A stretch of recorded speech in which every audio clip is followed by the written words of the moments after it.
So, cancelled games. Nobody likes that shit. When the developers and publishers spend hundreds or even thousands of hours and pump so much money onto a particular game they worked so hard on, just soon to get the axe. This also disappointed the consumers who wanted to play their masterworks, even if it's crap. I know there's some understandable reasons why some games got the shaft, like budgetary constraints, quality assurance, which some AAA studios don't really do much. Some important members left the company, or if you're like me, working on so much shit at once, possibly one of them has to give out. But that's only the gist of it. Now in this video, I'm going to take a look at one example of the games which are cancelled, and it's part of the iconic car combat franchise. Ladies and gentlemen, welcome to Twisted Metal, the black sequel that never was.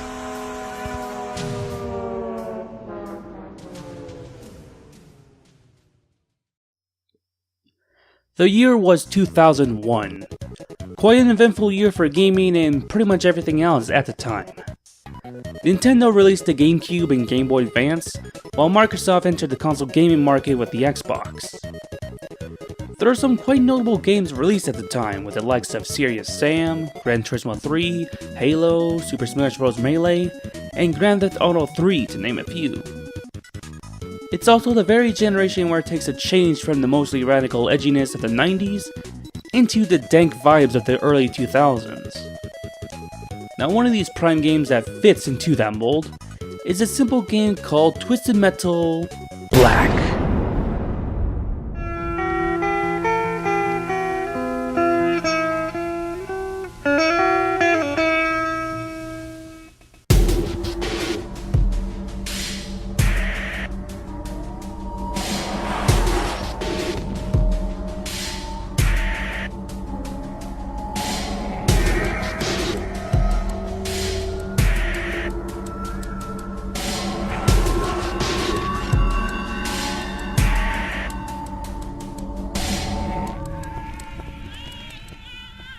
Twisted Metal Black was released in June 2001.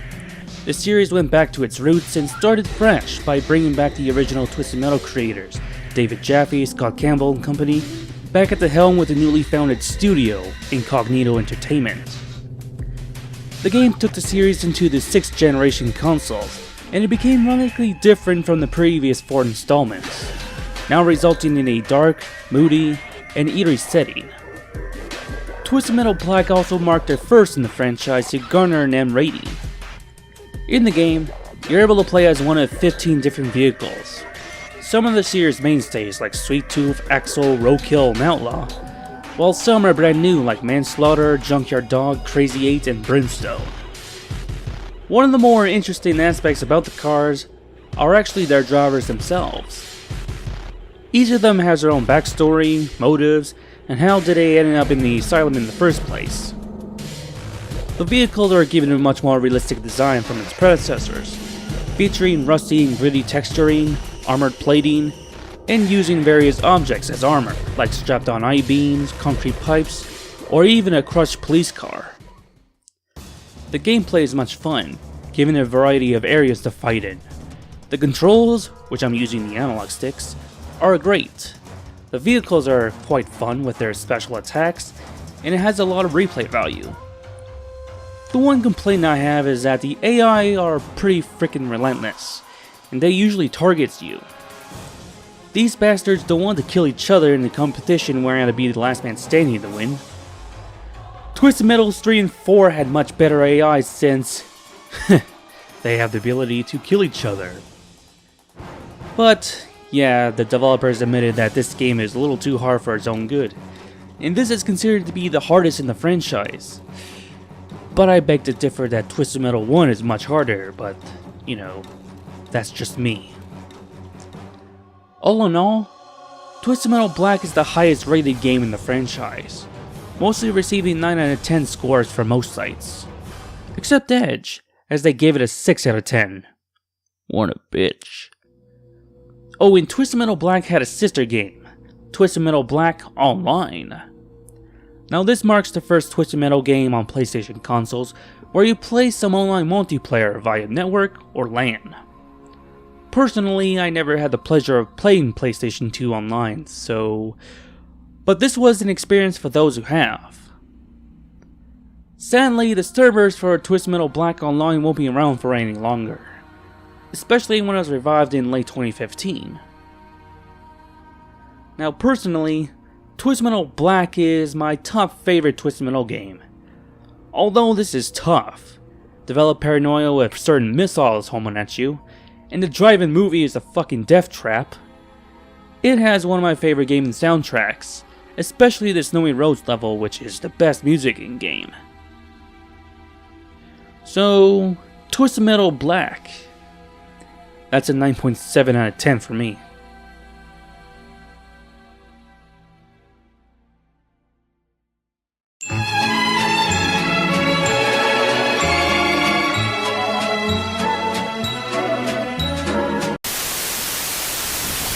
Welcome back to Twisted Metal. I am Calypso. The entire planet is your battleground. Your prize, one wish. Let the games begin!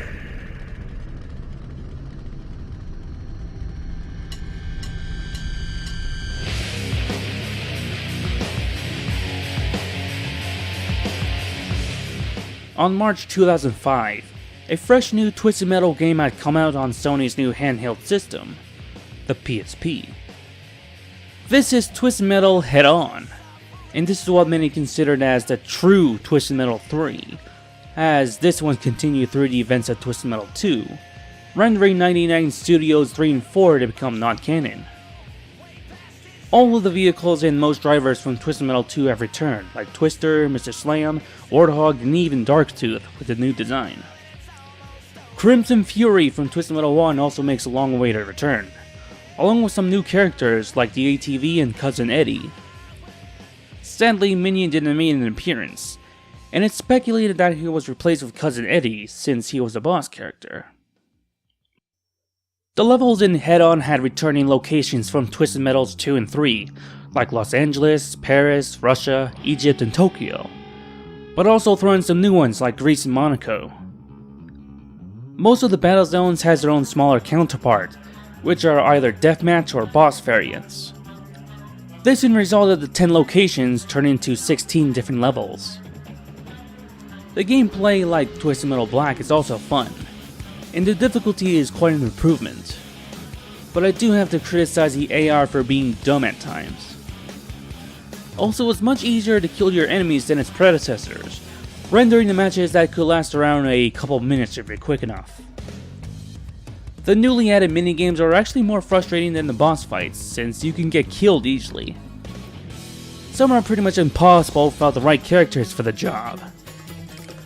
But beating the minigames rewards you with replenished health and armory, extra lives, new levels, or even new characters. But still, Twisted Metal Head On is a good game. Anyways, now you'll be saying, so what's this has to do with the Twisted Metal Black sequel as the video implies? Well, ladies and gentlemen, that leads to the PS2 enhanced port of Head On, also known as Twisted Metal Head On Extra Twisted Edition. Now, this game is more or less the definitive version, and I recommend it. Released in 2008 and developed by another new studio by Jaffe and Company called Eat Sleep Play, this edition contains more content than the original, featuring an exclusive level called Transylvania plus its deathmatch variant, the Lost Twisted Metal 1 endings, a documentary from the franchise's past, and Sweet Tour. Now, this is where the title of the video comes in, because this Extra Twisted Edition contains a separate game that was the remaining work of the canned sequel for Twisted Metal Black.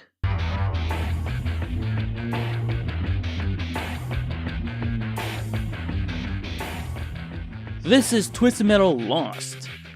Whether you call this one a demo or not is debatable, but the cancelled sequel went through several aliases, like Twisted Metal Black 2, Twisted Metal Black Part 2, and the most prominent title, Twisted Metal Harbor City.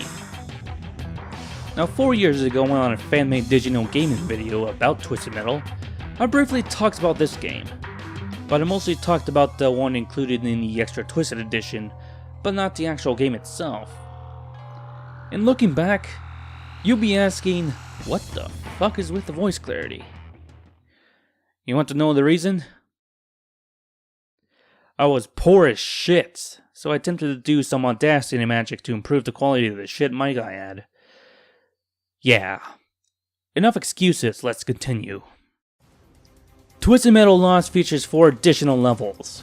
All of the vehicles from Black returned, except Minion once again, with 2 new ones. Gold Tooth, which is just Sweet Tooth but in the most overrated bling imaginable, and 12 Pack, a stock car driven by a headless guy named Sam Boomer, who possessed the most powerful special weapon, which is just a variation of the reticle weapon in Black. Now the game plays similar to Head On, unsurprisingly, and the 4 levels seems alright, giving some sense of openness to it. The story mode contains 3 levels, and if you beat the story mode, which varies on difficulty, you'll unlock the 4th level called Deathport, 12 Pack and Gold Tooth, and a note from the supposed dead developers.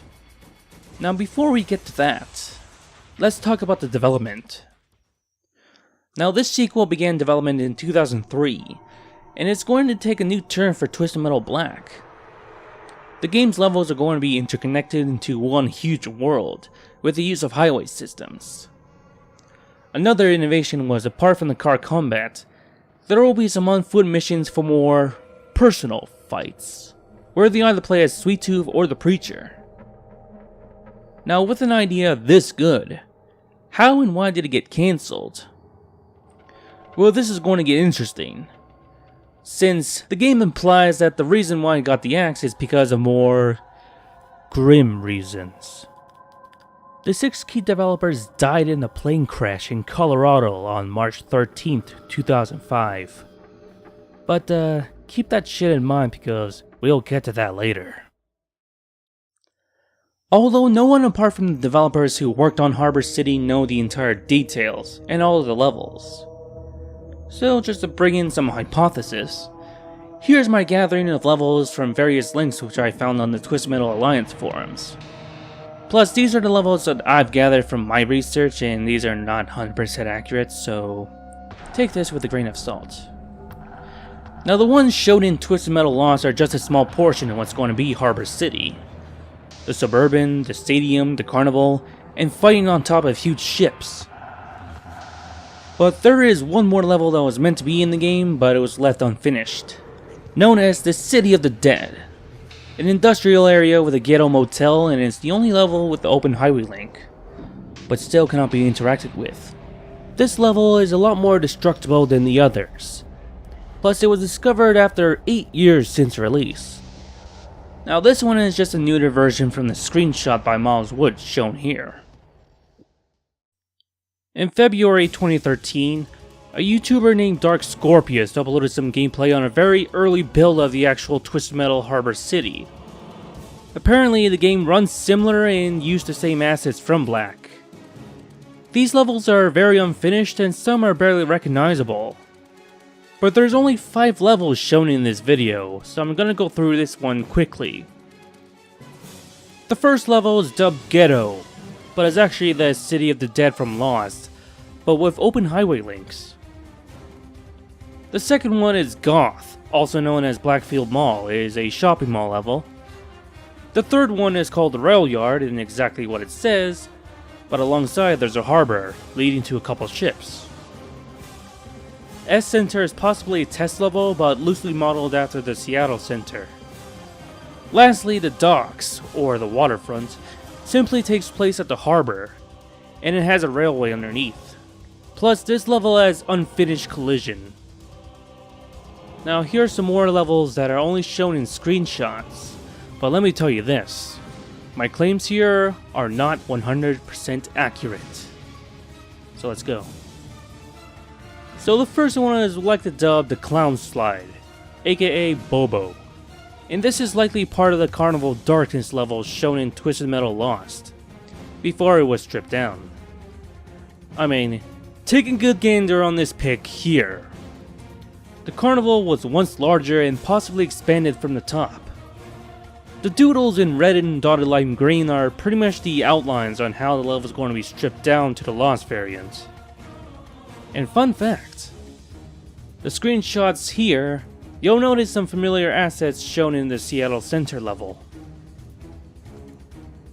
Now the downtown district areas is a possible major area, and maybe the largest to fight in with a lot of skyscrapers and SkyTrain tracks. But I'll tell you one thing, it does involve destroying a skyscraper on what these screenshots implying. Another one is what I like to dub Chinatown, and this is possibly the smallest arena in the game, or likely part of the downtown section. Now the last vehicular combat level takes place at an airport. Now like Chinatown, I think this is likely part of any of the levels I mentioned, but it's presumably larger than Chinatown, and maybe a little less places to hide. I may also think that you could get inside the airport to do some damage perhaps, but who knows. Now apart from the car combat levels, there's also the on foot sections. Now the Asylum and Impound lots are parts of the extra Twisted Edition Sweet Tour mode, where you find out a thing or 29 about Twisted Metal history. But in Harbor City, these sections are part of a mission dubbed the Insane Asylum Escape, where Needles has to escape the asylum starting from a medical lab not seen in game. Maybe, but who knows. The second pick here is possibly a hospital entrance, according to this ambulance. The third one is the church, and I'm not sure how do I put on this one. And the source description doesn't help either. Chances are that you're able to fight the preacher here or play as him, but I believe there's no preacher model implemented, since every on-foot screenshot shows Sweet Tooth. Now prove me wrong, that the preacher can be playable on foot. Lastly, a couple benign locations that serves little purpose, and that is a convenience store and a strip club. Nothing else to say here. So a Twisted Metal Black sequel with ideas this ambitious? That one question still remains. How in the hell did they decide to scrap this project? Remember that plane crash killing off 6 key developers which resulted in the game cancellation? Yeah, that is actually considered to be pure grade A bullshit. Now let me explain. In March 13th, 2005 is where the supposed plane crash occurred, right? Now, did you know when Twisted Metal Head-On PSP was first released? March 24th, 2005. A good 11 days after the supposed plane crash took place. Now, looking at plane crashes in 2005, there's no such crash according to the exact date or location. The only Colorado crash was in February 16th, taking 8 lives. But, so who are the 6 key developers for Harbor City? Well, sadly, you can't read for shit on signatures, as what I see are just scribbles. I looked at the credits for both Head-On and Blacks just to find the names resembled, but I bet that those names on the notes are bogus. Besides, it's an elaborate hoax just to give the game a more mysterious air into it. Yeah, having a fake story about some possibly non-existent guys being dead to promote a game is what many consider as tasteless. Well, scratch that. Fucking tasteless. But the better question is that, how did 6 dead guys in 2005 send a letter to Sony's headquarters 2 years later? I'm not a paranormal expert, but I found this one baffling. Now my guess on this genius idea for a plane crash story might be because of the TV show Lost. Yeah, hear me out on this. During that time in late 2004, Lost was the shit, and ready for its second season later in 2005. Now also, what does Harbor City and Lost have in common? Both involved plane crashes with dead passengers, and both had Lost in their title. So what's that make them? Absolutely nothing! Continuing about the game's cancellation, the true reason how and why Harbor City got the shaft isn't entirely sure, but I do have some theories. A. Development focus shifted to finish Twisted Metal Head-On and other games. Now that's when I could see where it's going. On March 24th, 2005, Not only Head On was released, it's also the launch of the original PSP itself in North America, making Head On as a launch title for the handheld. Also, not long after, there's a new game by David Jaffe with Santa Monica Studio which was released shortly after, and that is the original God of War. Plus, if Harbor City continued development, the games they're working on would have been delayed quite further, and thus possibly damaging sales for both games and the PSP itself. I don't know, but it does sound plausible. B. The end result might be a janky piece of shit. Disappointed! Now, a much more logical reason why Harbor City got to Ken was it's possibly not very good. I mean, Twisted Metal isn't a stranger for mediocre entries like 3 and Small Brawl for instance. In Twisted Metal Lost, some of the backstories for the returning characters are just nonsense. Like Agent Stone is now stuck in a time loop, Black's rumor about being some sort of parallel universe, or even the new driver, Severed Sam, could drive without the very part of the human body that functions everything.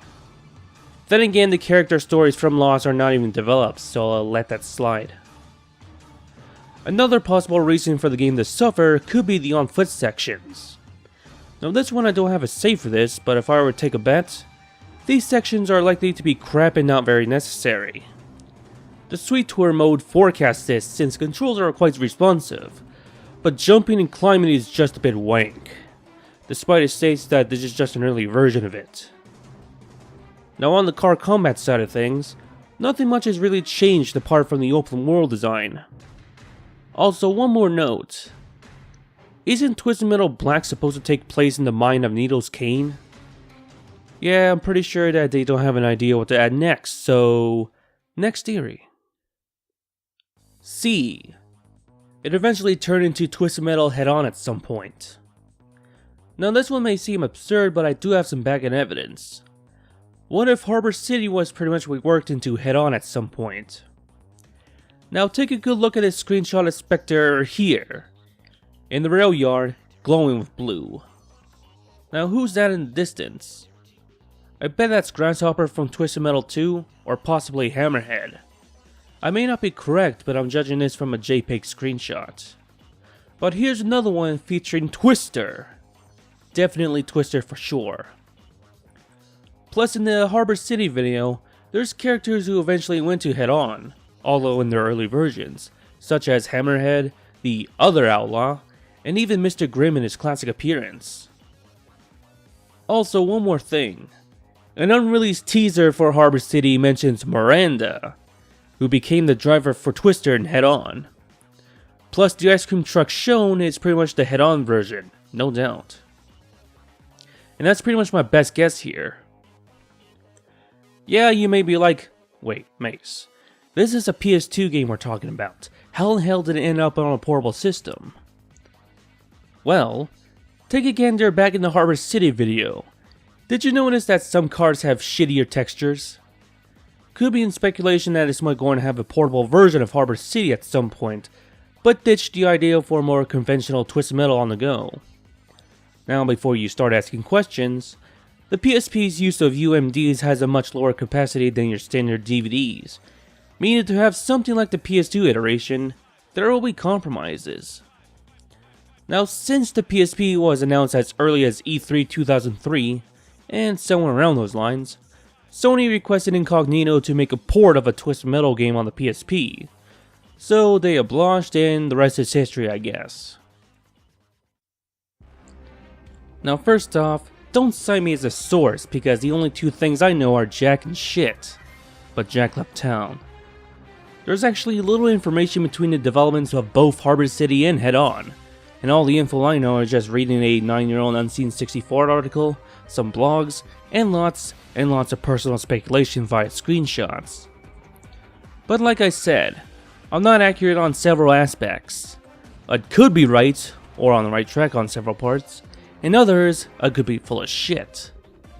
Only the ones involved know what happened to Harbor City, but chances are that they don't remember much of it since it's been 15 years since that very project began. Suddenly, an update. I just contacted the very man behind the games, David Jaffe. He does this call-in livestream where he and some callers talk a lot of random shit. During one of his streams, I got up the courage and asked him about Harbor City. The main question I ask is that why it got cancelled, while throwing in a couple bonus ones. Now take note on what you're listening to is just the abridged version. So I will tell you my view on it. I was not working on the game. The company that made the game was called Incognito. Yes. They eventually had to change their name to Incog because I think there was a lady who made board games who basically said, I will sue you if you don't change your name. So they said, okay, we'll be Incog Entertainment. And Scott Campbell, who ran that company, came to me and said, hey, Jaffe, do you want to start a company with me?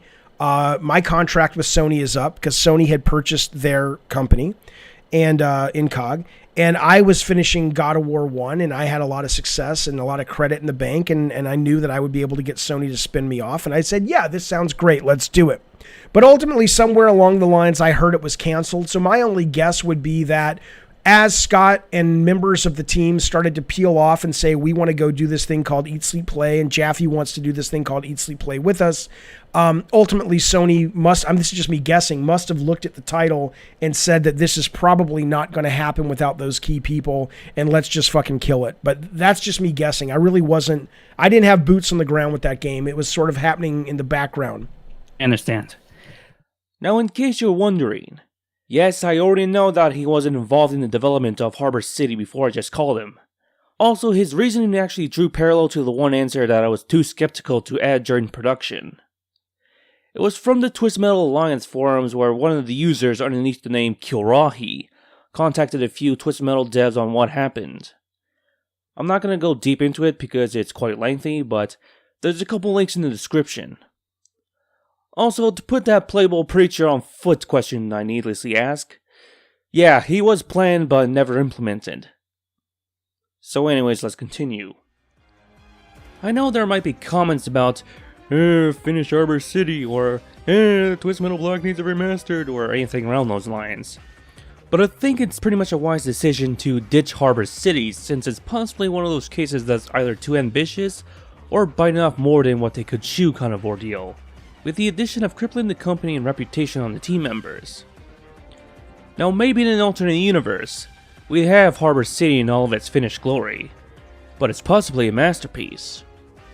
But in the far different universe, however, Twisted Metal is a long-running franchise of pizza delivery games. But what I could possibly gather as of late is that Harbor City was going to be on the PS3 as mentioned on Unseen64's article and some pre-E3 leaks in 2010. But that's one of the working names before it eventually became the 2012 reboot simply titled Twisted Metal.